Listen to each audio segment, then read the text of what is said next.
I'm Gemma and hello from Spain. Today I'm going to be talking to you guys about crafting a publication, and we're going to be looking at different models of monetization as well. So I'm aware that some of you have blogs already and some of you have an online presence as a writer, and maybe some of you haven't considered starting a publication and you're not interested in it at all, but hopefully some of the tips that I go through today you'll be able to apply to like your personal brand as a writer or any businesses that you might like to start later down the track. I don't have loads of experience in terms of starting a publication or running a business, but I do have a little bit. When I was 22, I was the editor of a publication called Your Friend's House, and the owner of that had no idea what he was doing, and I basically just taught myself how to use WordPress, which is the back-end developer, I guess, that you use for making a blog. And then when I was 23, I started Global Hobo, and I've done a little bit of advertising, but mostly been working with self-monetization, which is like my biggest passion. And then I started a smaller women's publication that's like poetry and prose and that kind of thing, which I haven't monetized yet, but I'll probably look at doing that maybe next year. And I was also the deputy editor of Triple J used to have a print magazine before it folded because print is dead. And I was the deputy editor of that for a little while when I was 26. So yeah, basically I've made a PowerPoint and I've put together a couple of tips that I've made up, I guess, based on my years of like floundering through this world. So I'm going to go through them and tell a couple of anecdotes and talk about like the things that I've learned in my business, and then answer a couple of questions at the end that you guys have submitted. So to begin, the internet's saturated with blogs. There are so many mummy bloggers out there. There's so many French bulldogs called Lola out there who have an Instagram presence. It's super competitive. So basically, if you want to stand out, you really need to have a voice that's unique and interesting in a direction that is a little bit different to everyone else's. So I like to say you should either be the only one in your niche or the best in your niche. And being the best in a niche is a little bit difficult, so it's probably best to try and find some sort of angle that's unique to your publication or your voice. To give you some examples, I guess Global Hobo, our niche is creative nonfiction. So travel stories based around experience rather than just based around like, you know, the 10 best waterfalls in Spain or whatever. And what are some other niches? Actually, I prepared a slide for this. So Pearls of Style, this is a girl that I went to uni with, and she started a lifestyle blog. And it's super varied. Like, she'll talk about what she's got in her suitcase. She'll review a restaurant she went to in Italy and in Sydney. She'll talk about a handbag she wants for Christmas. She might write a little blog post about a nice interaction that she had with her family or something. And it's super lovely, but in its current form, which is a blog, I guess unless you're famous, no one really cares about what you're doing. So in terms of a blog platform, she hasn't really been able to get it off the ground and monetize it. But Instagram is a way better platform for that kind of stuff, like for lifestyle blogging. So she's got heaps of followers on Instagram. She gets sponsored posts and stuff come through there, and that's like the niche that she's found for her thing. But in terms of a blog or a publication, it's probably a little bit too broad because, unless you're famous, no one's really going to give a shit about what you're wearing or what you're eating. Ones that have had a more singular direction that I've stumbled across or friends have started that I've seen work out well. A mate of mine, Chris Rain, he had to start a blog for uni and he didn't know what he was going to write about. So he was like, oh, okay, maybe I just won't drink for 3 months and I'll write about all the cool things that I do on Sunday instead of being hungover. And fast forward like 10 years, and that blog is now a non-for-profit called Hello Sunday Morning, where people can sign up for a 3-month no drinking program, and they can blog about their experiences and changing their relationship with alcohol. And like, he went on Oprah, he has a huge office now. It's like a really big organization. Smilf is one I found last year. So that's a girl who was 27 and she got pregnant to, some fuckboy she was dating who didn't really care about her or her baby. And she was like, I'm so sick of all these perfect linen wearing moms who just write about how glowing their skin is and how beautiful their babies and their amber beads are. I'm going to start a blog that talks about like the gritty, more raw elements of pregnancy and how gross it is. And that some of us are out here milking the shit out of Centrelink, like our welfare system still, and trying to make something of ourselves that way. And it hasn't necessarily got huge yet, but I definitely say it has a cult following. And I think it's a really great idea and a really great niche. The Gravity of Guilt is one that a friend Ruby started. She was actually a student in Bali and she grew up Christian and she left the religion maybe 3 years ago and found that she couldn't quite shake the sense of guilt that she felt whenever she was doing things that as a Christian she would not normally have considered to be okay.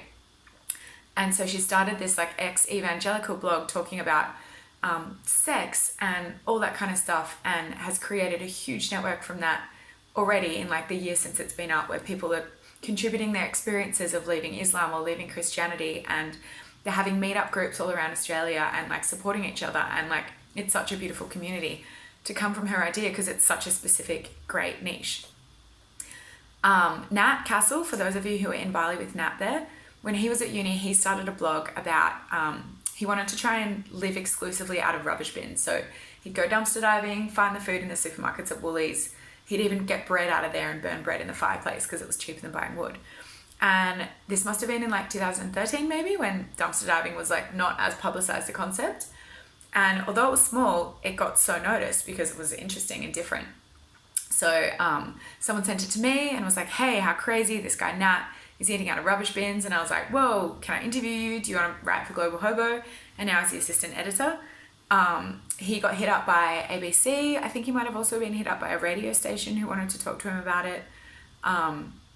So try and refine your idea into some sort of singular, unique direction and roll with that. That's my first tip. Second tip, quality over quantity. So when I was the editor of Your Friend's House, which is a much bigger publication than Global Hobo, I had the liberty of being able to post whatever the hell I wanted, because we had 70,000 Facebook followers, and we'd go to the bottle shop and we'd be like, hey, we're at the Bottle-O, like, what should we buy? And people would comment and engage with that post all the time because there were people there to do that.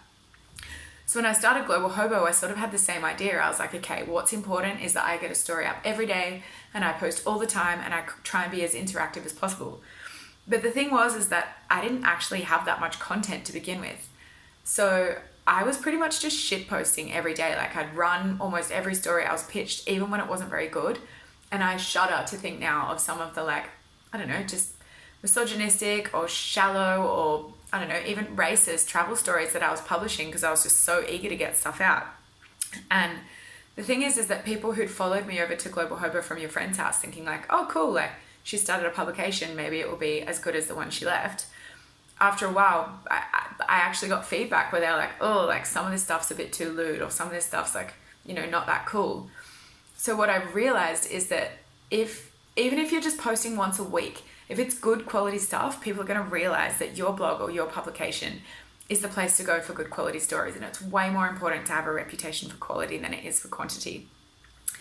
To give you an example, if anyone's ever seen the blog Cooksuck, run by a friend of mine, Daryl, he doesn't post very often, like maybe once a month. And it's just the cleverest, most vicious social commentary about food and restaurants and stuff. Like, someone will send in a photo that of a food, like a really sad food plate where some girls made dinner and being like, wife me, and it's just like a tragic bit of ham and peas and some jats or something. And he'll write this wild social commentary, and off the back of that, he's written for Oyster Magazine, he's got a beef jerky label, he gets asked to write menus and stuff all the time. So go for quality over quantity, and don't spam. You don't need to run stuff for clickbait purposes. You just need to run stuff when it's there because it's good. Okay, number 3, use Facebook as your primary traffic driver, but have a backup plan. So as a journalist, I guess Twitter is a really great tool to start conversations with people you wouldn't normally get to talk to. Like, you could maybe tweet at the editor of a big magazine, or even the president or an actor or someone, and maybe get a reply. But I feel like our generation's kind of skipped that whole Twitter world. Like, I made one at uni, but I never use it. Whereas Facebook, well, until recently, has for me just been a news feed where I look for my friends sharing articles, I look for all of the news publications that share articles, and that's how I get my news. So it's important on your blog posts and on your actual site to have social media share links so that people can like read your story, and when they get to the bottom of it, click share.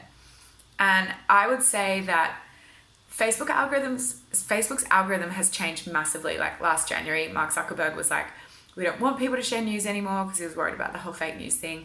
We'd way rather people just interact with their aunties and their uncles and their family on Facebook.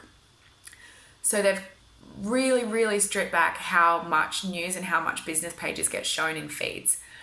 But despite that, I'd still say at least 60% of our traffic comes from a Facebook share. So that's either like someone reading an article and it resonating with them and them sharing it, or it's me sharing it on the Global Hobo Facebook page or something like that. But then you also want to have content that people are going to search for. And like, I guess the way SEO works, it's not so much that you need to have the same keyword 10 times in your story.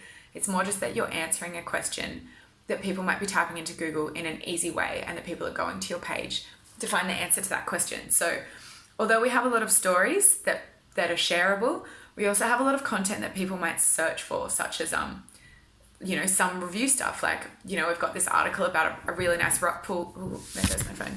A really nice rock pool in WA, and that's one of our biggest hits because people search for like nice rock pools in WA. So yeah, use Facebook as your primary traffic driver. Post stories on there so that people click it and go to your website, but have a backup plan. Have some content on there that people are actually going to search for as well. Another good thing about Facebook, I guess, is it's a great tool to shape your social media skills. Because I don't publish advertorial on Global Hobo, we have a really good click-through rate. And so a click-through rate is when, say I posted a story about a dog on Global Hobo. People will either like it and engage with it that way or comment on it on the Facebook, or they'll actually click it and read the story. And ultimately, that's what you want people to do. And our click-through rate's about 12%. I know that other sites like Pedestrian TVs is about 0.5%. So that means 0.5% of people who see a Pedestrian TV story actually click on it because they know that most of the time it's going to go to an ad, whereas they know that when they click our story, it's going to go to a story. But yeah, like having the back end of a Facebook in front of you, you can really start to shape your social media skills. I find that if I write a post that is kind of leading, like it has an ellipsis in there, I haven't given it all away, people might not like it because they don't know what they're engaging with, but they'll actually click it and they'll go through and read the story. Whereas if I post something that's like kind of profound or kind of funny, they'll like it or they might comment on it, but they won't necessarily click through. And I guess you kind of want a combination of both because you want your Facebook posts to be engaged with and look like people have liked them, but ultimately you want people to click through to your website. Number 4, build a subculture. So there was a bunch of jokes going around about Vice a little while ago where it was just like, how do you know someone writes for Vice? They'll tell you. And I actually know 2 people who don't have it anymore, but they'd never written for Vice in their whole life. And they had Vice Writer in their Instagram bio as a tagline. And I guess that's just an immense credit to Vice for making their publication so cool and so coveted that people wanted to lie to say that they've been published by them. And like, I think Vice is going into receivership now, and its coolness is definitely on the decline, I guess, but they built this really cool subculture around counterculturedness, whatever that word would be, countercultureism. And so I guess that's what you want to kind of do. You want to build a subculture around your brand or around your publication through the stories you post, your social media presence, the captions you write on your photos, your attitude, the way that you interact with people, and the personalities of the writers you select and yourself, I guess. And yeah, ideally, if your culture is strong enough, your readers are going to want to be part of it too. They're going to want to submit stories, be part of it, come to the parties that you throw, wear your t-shirt, and be proud to be part of that. Another example I can give you, it's not a blog, but Ashy Bynes, she's like a personal trainer, girl from the Gold Coast. She's built gyms now, I guess, and people are so keen to be part of like the Ashy Bynes club that they wear her t-shirts. And yeah, I guess that's ultimately what building a brand is about, creating a culture that other people want in on. Another good tip, I guess, is to try and interact with your readers as much as possible. Not in terms of shit posting, like I said before, but I know at Surfing Life, they used to, I guess they just had like a letters to the editor section in their magazine, and they thought that that was so important because readers would send in photos of the good waves they've got or send in, funny surfing stories or whatever. So on Global Hobo, if someone tags Global Hobo in an Instagram post of like a cool trip or experience they've had, I'll repost it. And I will write back to people when they comment on Facebook, and I'll always try to reply to every single email I get, whether it's a pitch or whether it's a fan email or whatever. Like, I want those people to feel engaged and feel like they're part of the company and feel like, I don't know, it's accessible, I guess. I don't want it to be this like out of reach brand that they're just I don't know, look at from afar. I want them to be part of it. So make an effort and the gratitude and love you receive will be palpable. Next. Okay, your riders are your biggest asset and you need to treat them that way. So when I started Global Hobo, I obviously had no riders except myself.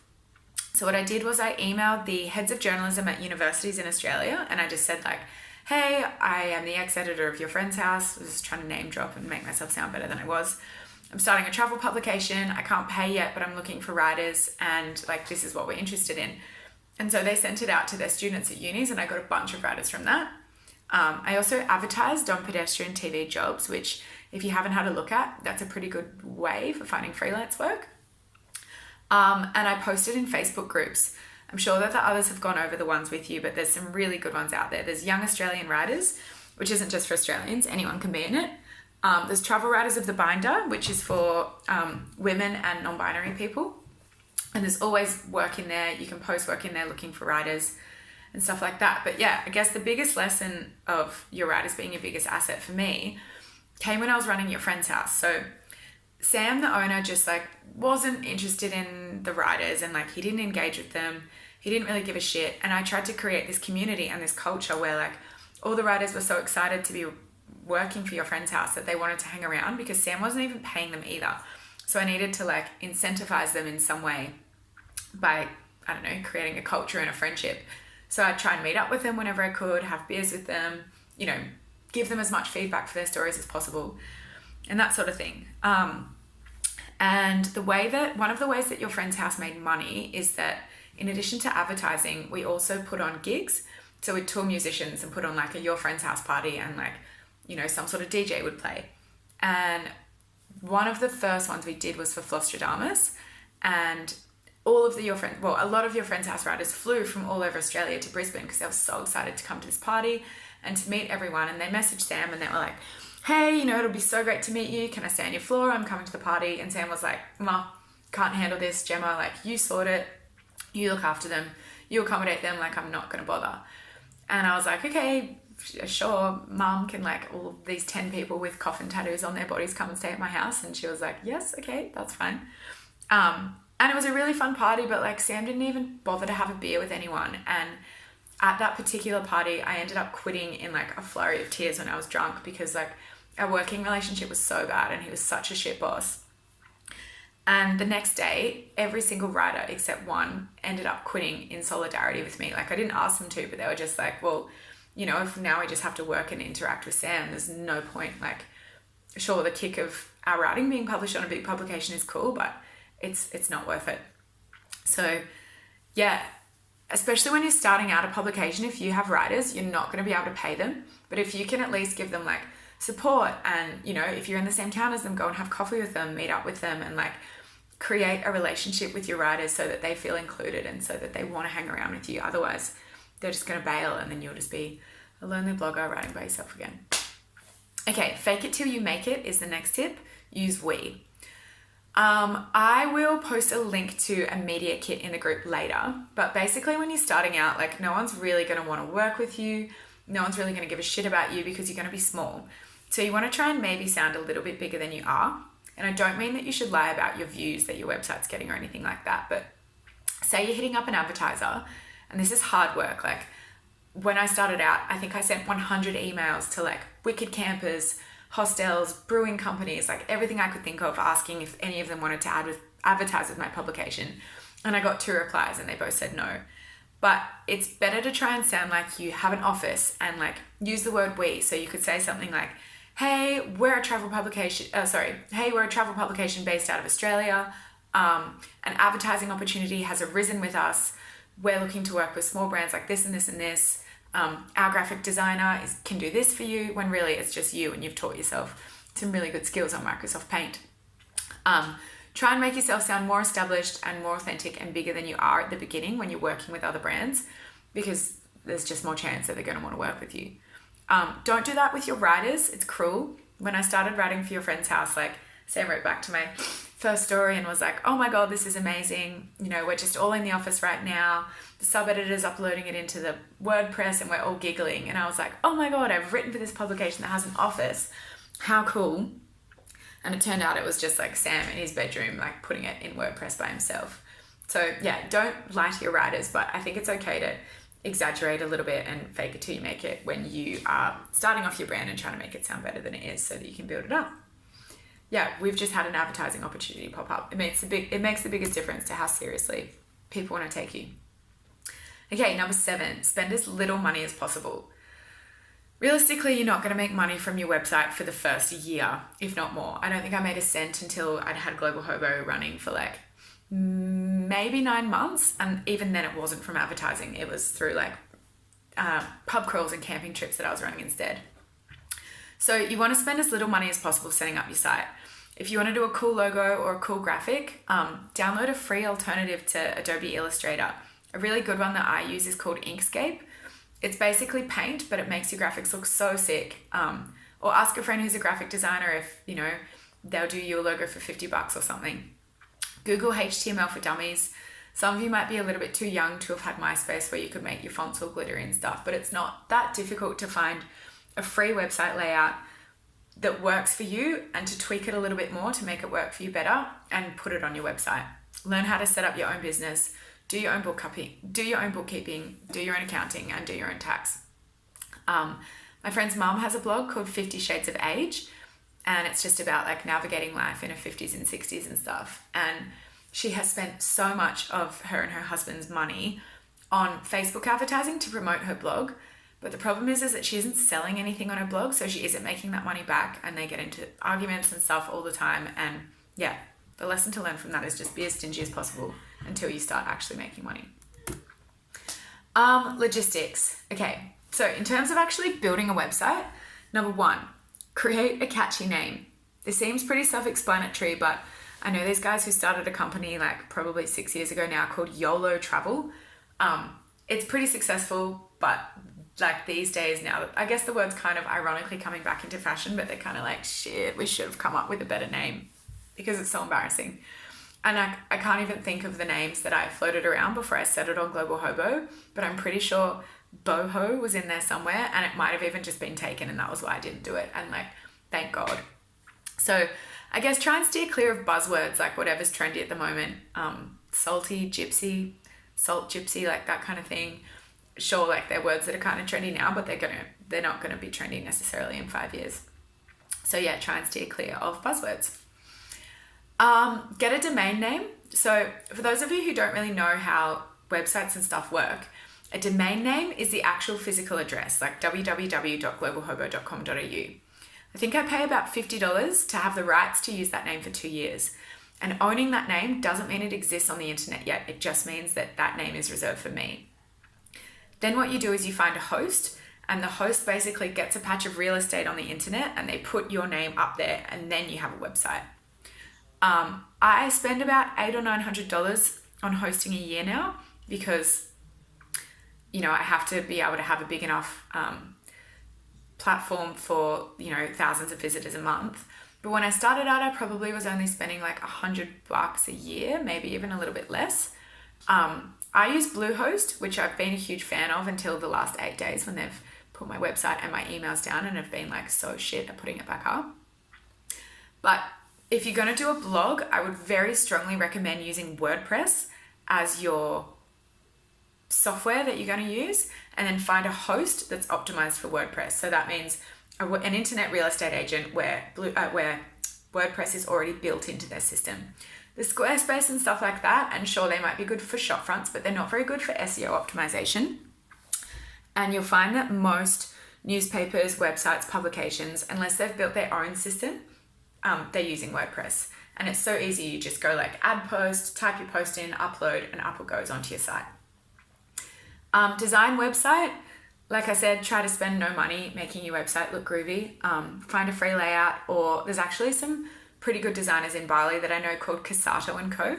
That's KESATO &Co, CO. They're $30 an hour as opposed to like what you're going to pay in Australia, which is like $600. And they're really nice guys as well.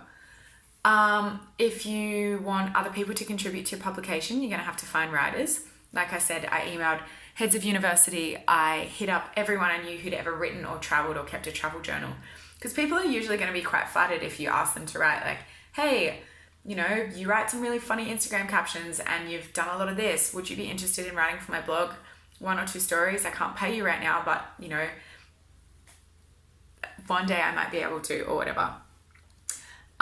Build, hype, then drop is the last one on there. And basically just like, if you're going to start a blog, don't just write one blog post and upload the blog and tell everyone that it exists. Try and get something going first. Like, build a bit of hype, get 6 stories up there, start an Instagram page, post stories for a couple of weeks, and then be like, okay, my baby is ready to launch. Like, here it is, here we go. Just so it looks cool, I guess. Okay, I guess they're all of my tips for the actual like logistics of blogging and like the direction and stuff you should go in. Now we're up to the golden question of how to make money online. The short answer is that it's actually really fucking hard. You've probably noticed that newspapers and magazines the world over are folding because they're just really struggling to make that shift into the online sphere. And models of advertising have just changed and shifted so much over the last few years. And like, you think you're onto a good thing and then that model dies and it doesn't work anymore. Publications like that are like super prestigious, like the New York Times, they've put up paywalls now where you got to read articles and you can only read a few a month.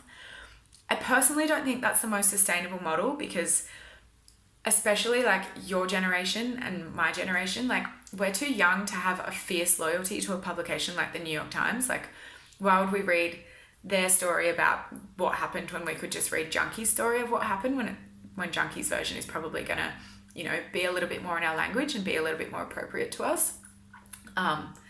If it's free, if the story exists free somewhere and it's paid somewhere else, most people are going to go for the free model. But yeah, if you're getting around 500 to 1,000 views a day, you can start to try and make money through some internet avenues. But yeah, so pay-per-click advertising is dead and pay-per-view advertising may as well be. So pay-per-click was when there'd be an ad up in the corner, come to Fiji, and if you clicked it, the owner of that website who put that ad there would make 10 cents or something. Pay-per-view is when people go on that website and they see that ad and then the people make 10 cents. But the problem with those models of advertising now is that ad blocking software is so sophisticated and it's here to stay. It's built into most Macintosh computers. It's built into so many browsers, and yeah, fewer and fewer companies are keen to sign up for that like pay-per-view business model because yeah, it's just so easily blocked. You can use Google AdSense. That's the targeted one where like if you've been shopping for bikinis and later that day you're like on your uni website and the bikini ad's still there, that's Google AdSense. They like know what you've been sniffing around and then they're retargeting you again. I personally really don't like the look of those ads and I think they look quite shitty and unprofessional. So I've actually never used them. Pay-per-view advertising is done usually through an agency. So for example, we're with a video advertising agency called Unruly and they pay $5 CPM, which means $5 every 1,000 views. That sounds like a lot because if you're getting 1,000 views a day, cool, you're going to make $5 a day. However, like I said, because of ad blocking software, it doesn't actually work out like that. And if you have a look at the next slide, this is over the course of a month from last year. So I probably would have got like 30,000 views over the course of that month, which 30 times 5 is 150. So I should have made $150 on advertising through the video agency, but I didn't. I made $11.40 because the video only got shown to 2,000 people because everyone else had ad blocking software. So that sucks. But if you are interested in that model, try hitting up Unruly for your website. I don't really think they care how big you are or how many views they get because they're skimming money off the advertising anyway. And give that a crack. What you could do instead, and what I've done before, is sell banners or columns based on a monthly rate. So instead of going through an agency and saying, hey, we'll give you $5 for every 1,000 views. Sorry, you give us $5 for every 1,000 views that we get. Say to them like, hey, here's our media kit. This is our audience. They're so specific and they're so similar to your audience and they're so likely to buy your product. How about you give me $800 for this whole month to have it on my website? Because businesses and companies don't really care so much about how many views you're getting a month. They more care about like unique views and how well you can narrow your audience down. So for example, a company that would probably align well with Global Hobo would be, maybe Stone and Wood Brewing Co. So I would email them and I'd be like, hey, our audience is like 18 to 35. They all like casually boozing on the weekend, and like they like the taste of your alcohol, and they go camping and they go to gigs and they do this, and like, and I can prove that that's my audience because I've got all the stats in the back end and stuff from Google Analytics. So because our audiences are so similar, how about I put an ad on my website for your beer and you give me this amount of money to have it up there for a month? Google Analytics and Facebook statistics are so creepy and so thorough now. Like, I can find out how old my audience is, what city they live in, how educated they are, where they shop, what newspapers they read, what radio stations they listen to, like, you know, what music festivals they go to, if they've been overseas in the last 6 months or whatever. So yeah, you can give that information to advertisers and try and sell stuff for your website. Native advertising, that is creating like viral branded content. So basically creating a story for someone that looks like a story but is very subtly an ad. Think of it like a sponsored post, so it's written in a style that blends really well for your website. I guess it's the best form of advertising because it's subtle. And there's a couple of examples in there on the slide. A good example is called Why You Should Visit the USA. It was written by Gravy and put on Global Hobo. So a Spanish company that helps Spanish people get ESTA visas for the USA paid for that. And so Gravy wrote this funny story, 10 reasons about why you should go to the States. And then there's just one link in there that's like, hey, if you want to go to the States, you can't just get an ESTA online now. If you're Spanish, you actually have to get an interview. We can help you out with that. But that link isn't even that explicit. It's just a backlink in there. It's tiny. And even if you weren't interested in going to the USA or you weren't Spanish, you'd still get a kick out of reading that article. Like, it's not just an ad. A shocking example would be anything on pedestrian TV. I'm just going to try and open my internet without dismantling this phone setup I've got. So pedestrian TV, everything on there is advertorial now, and they don't even bother trying to disguise it as stories anymore. The internet in this room is quite bad, but come on. But yeah, open it up on your browsers if you've got internet there, which I can't remember if you're at Hapon or So Dramatic today, in Japan, and you are at, not Dojo, whatever the new space in Chengdu is called. So you should have internet. Okay.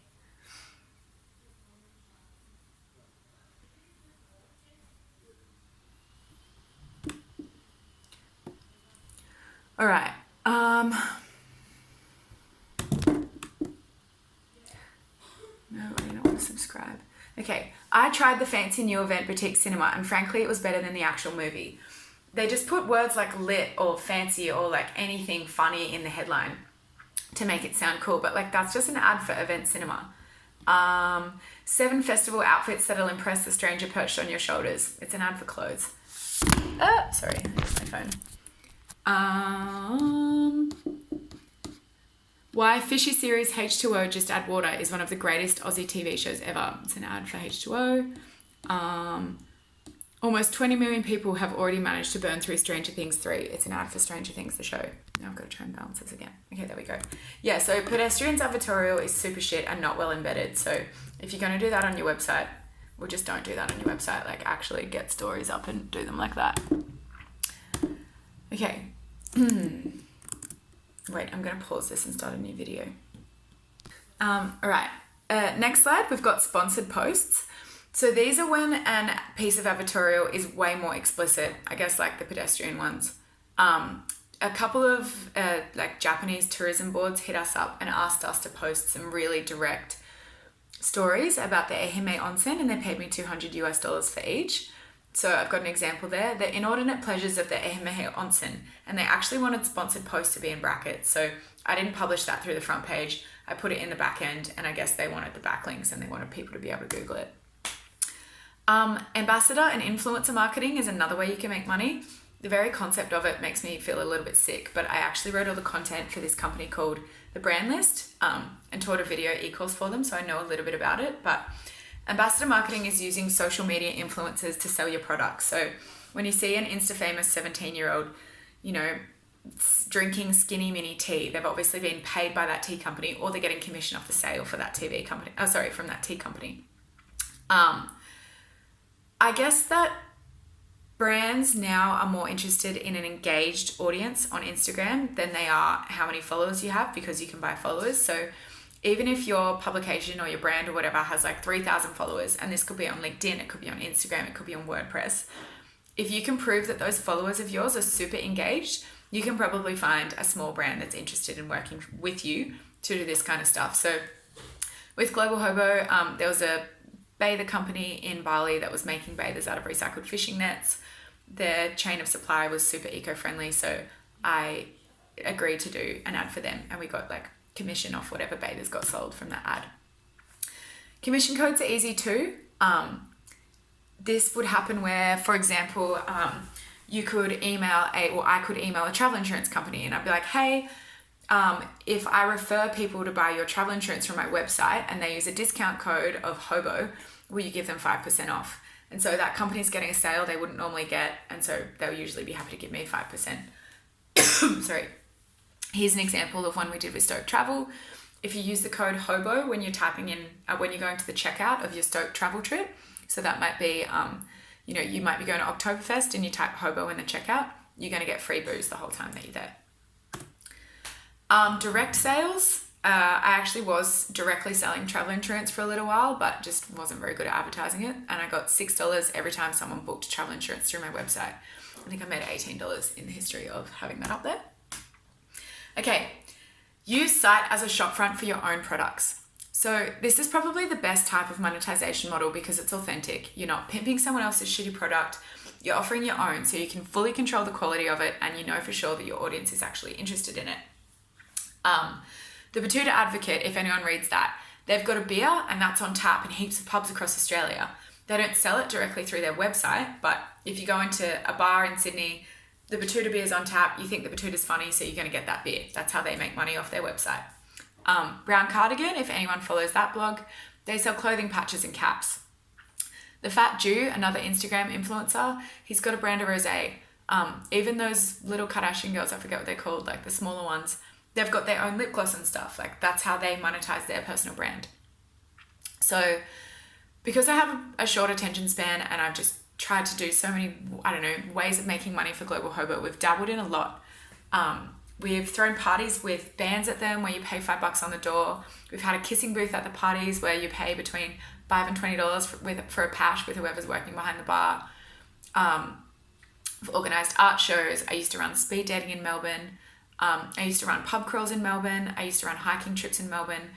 And basically I'd put them together I worked at a travel agent when I lived in Melbourne. So that was really handy because with the pub crawl thing, I went to 4 hostels in the city and I was like, hey, if I bring 100 guests to your pub on Friday night, can you give us all a free drink if we stay for an hour? And because, we're going to stay there for an hour and obviously buy drinks, they're like, of course, sure, you can have a free shot. And so we went to 4 bars, you got 4 free drinks and it was $10. So on a Friday night, I'd have 100 people meeting me in this hostel reception and I'd walk them around the city taking them to the bars, and it was the Global Hobo pub crawl. And that was how I first monetized Global Hobo. And then on the weekend, I bought heaps of sleeping bags and tents. I made these Global Hobo brochures and I handed them out to backpackers coming into the store. It's like, hey, I run a travel publication called Global Hobo. We're running hiking trips to Wilson's Prom. It's $200, all inclusive. All you have to bring is a backpack. What else have I done? There's t-shirts on there. We've got merchandise for sale. I'm probably going to get tote bags one of these days and stickers. I'd really like to start doing workshops eventually. I'm going to do, as in in Australia, workshops, bring the site to life and have panel discussions and that sort of thing. These writing workshops, if you go down, I've got actually a bunch of posters of the stuff we did. So launch party, speed dating, hostel bar crawl, 4th birthday party. Quickly, bringing your publication to life. So a girl called Bonnie, who was a student in Japan, she's got a print magazine called Mouse, M-O-U-S. It's awesome. You should check it out. She monetizes Mouse by getting government grants, but also by bringing whatever her magazine topics are for that month. She'll bring that issue to life by having a panel discussion. So she did an issue about sex work. So she did a panel discussion. Sorry. She had a panel discussion in Melbourne where she got a couple of sex workers to come in. She charged people $20. And the sex workers like spoke all about like what their line of work was like, and they answered questions and they talked about it, and it was like really fucking interesting, and Bonnie made money that way. She did another edition about what it was like working as a freelancer, and so she had a freelance panel in Brisbane and I spoke on that, and she charged $20 at the door and she made money that way. These writing workshops, I sell them at 8.5% profit, and if they're full, I'll make a little bit of money that I can pour back into the site to pay writers. We pay $30 a story. I pay my staff to teach while they're in Bali and in Japan and in Spain. I pay myself a wage for being editor. I just don't really think that there is a publication that exists that you wouldn't be able to find a way to monetize it using its own product. Like Surfing Life, they could do surf camps or like surfing competitions or something built around their brand. Skating magazines, like skaters are kind of too cool for this kind of thing, but they could do that kind of stuff too. If you had, I'm so puffed. If you had a health and wellness blog, you could make your own muesli and sell it through the site. You could sell, workout videos through your blog. Like, Global Hobo, I could branch into way more tours. Like I could start running like intrepid tours of Mongolia or stuff like that. And I probably will one day branch into that kind of thing to monetize it, because I don't want to have to rely on models of advertising that are so constantly shifting. I don't want to have to sell other people's products. I'd rather look at my audience and be like, okay, they're young people who are interested in seeing the world, they're eco-friendly, they want to travel, they want to write. What kind of thing can I offer them that I can then use to better my site and like keep building up my relationship with my readers and with my customers? So yeah, that's what I'm really passionate about. And like, if any of you guys watching this have a publication or are thinking of setting up a publication and want to talk to me one-on-one about that kind of thing, I'm in Spain for like another 8 weeks.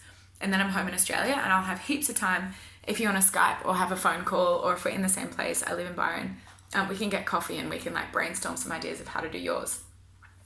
With Anakilic, the women's publication that I have, I would love to eventually do maybe women's retreats with one of my friends, Grace, who's a yoga teacher, and do that on the back of that brand, and also do like, women's empowering evenings and stuff, and then use the profits to do some sort of non-for-profit stuff for women. And then finally, another monetizing model that I don't know that much about, but this is where Lewis and Page will be able to pick up for me. You could have a shadow company, or you could offer creative agency services. So Your Friend's House, the first publication I ran, we had advertising, and we had pretty big advertisers. Like we had student flights, we had beer companies and stuff like that. We also toured musicians and put on parties.